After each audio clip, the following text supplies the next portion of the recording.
Vegan, man of your word. In this timeless point of the present, and therein alone, man is free, and therefore the true life of man is in the present, and in the present alone. Everyone thinks of changing the world, but no one thinks of changing himself. This insightful saying by Leo Tolstoy is a valuable reminder for all of us to reflect inwardly. The renowned 19th century Russian author suggested that we ask ourselves what God really wants us to do. As Leo Tolstoy said, "In the name of God, stop a moment, cease your work, look around you." A novel by Tolstoy is not a work of art, but a piece of life, stated Matthew Arnold, a 19th century British poet and critic.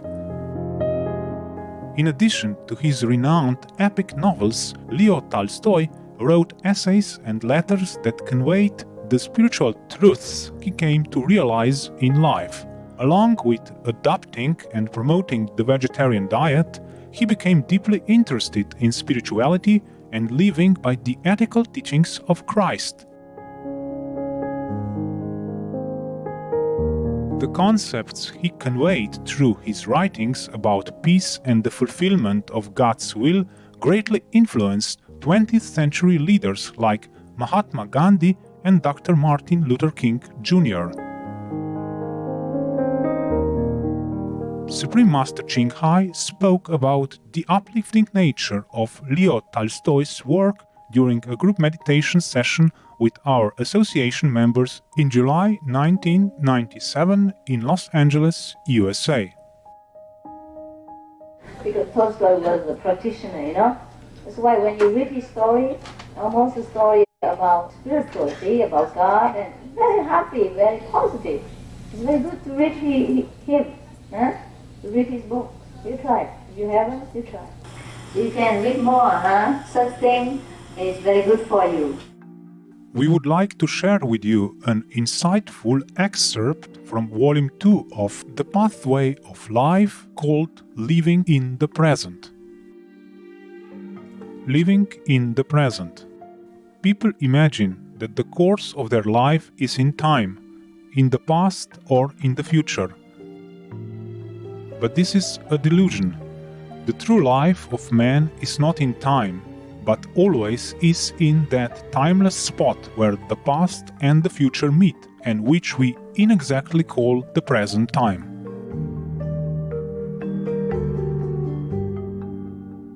In this timeless point of the present, and therein alone, man is free, and therefore the true life of man is in the present, and in the present alone.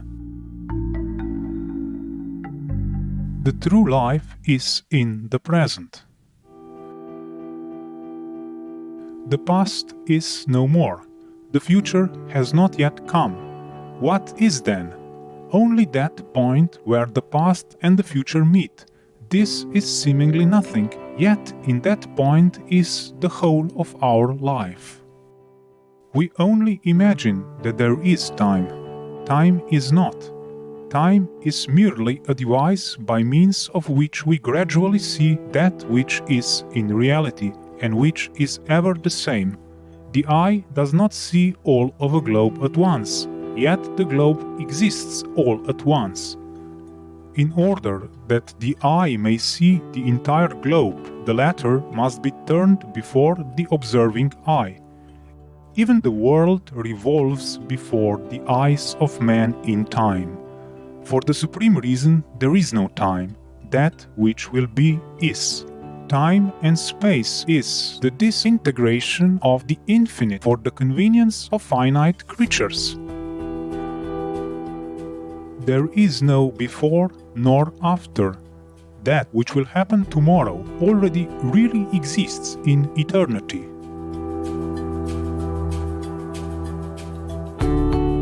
There is neither time nor space. Both are necessary to us only for the understanding of things. And therefore it is an error to think that speculations regarding stars whose light has not yet reached us or regarding the state of the sun for millions of years are of any consequence. There is nothing important, nothing worthwhile in such speculations. All these things are idle mental diversions. If life is something beyond time, why is it manifested in time and space? Because it is only in time and space that there can be motion that is striving towards expansion, illumination, perfection. If there were no space or time, there would be no motion and therefore no life.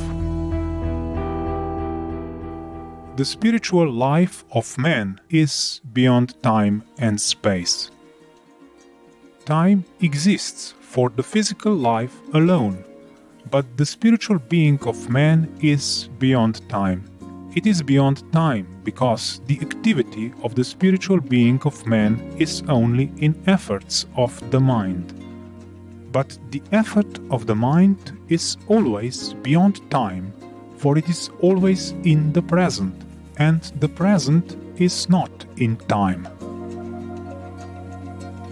We cannot picture to ourselves a life after death, nor can we remember a life before birth, because we cannot picture to ourselves anything that is beyond time. Yet we know best of all our life beyond time, namely our present life. Our soul is thrown into our body, where it finds numbers, time and space. Meditating upon these things, it calls them nature or necessity, and indeed it cannot think otherwise. We say the time is passing. This is wrong. We are passing and not time. As we sail on a river, it seems to us as though the shores of the river were moving instead of our boat. Even so it is with time. It is well to remember frequently that our true life is not the outward physical life which we live here on earth before our eyes, but that alongside of this life there is within us another life, an inner and spiritual life which has no beginning and no end.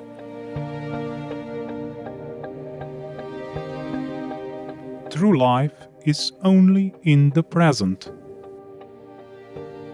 The ability to remember the past and to imagine the future is given us only in order to enable us, guided by this or that consideration, to decide more correctly our actions in the present and not to regret the past or build for the future.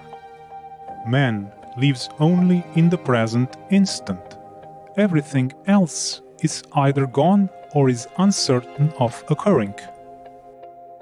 We worry over the past and spoil our future merely because we pay too little attention to the present. The past is gone, the future is not yet, only the present exists. Our future state will always seem a dream of our present state. Not the length of life, but its depth is of consequence. The important thing is not the duration of life, but how to live beyond time. And we live beyond time only by an effort towards righteousness. If we live in this manner, we raise no question of time. Live for a day, live for an age. The meaning of this adage is to live as though any moment you await the last hour of your life, and have time to attend only to the most important matters, and at the same time so to live as though you could continue to do without end that which you are doing. Time is back of us, time is ahead of us, but it is not with us. If you dwell on that which had been, or on that which will be, you will lose sight of the most important thing, living in the present. A moment is only a moment. Man so lightly regards the moment as to let it slip, and yet his whole life is solely in that moment. Only in the moment of the present can we make that effort which will take the kingdom of God by force, both within us and beyond us. Not tomorrow, but today alone can you overcome evil habits. Nothing is of consequence excepting that which we are doing in the present moment. It is well not to give thought to the tomorrow. To avoid doing so, there is only one means: to think unceasingly whether I am fulfilling the task of the present day, hour, and moment.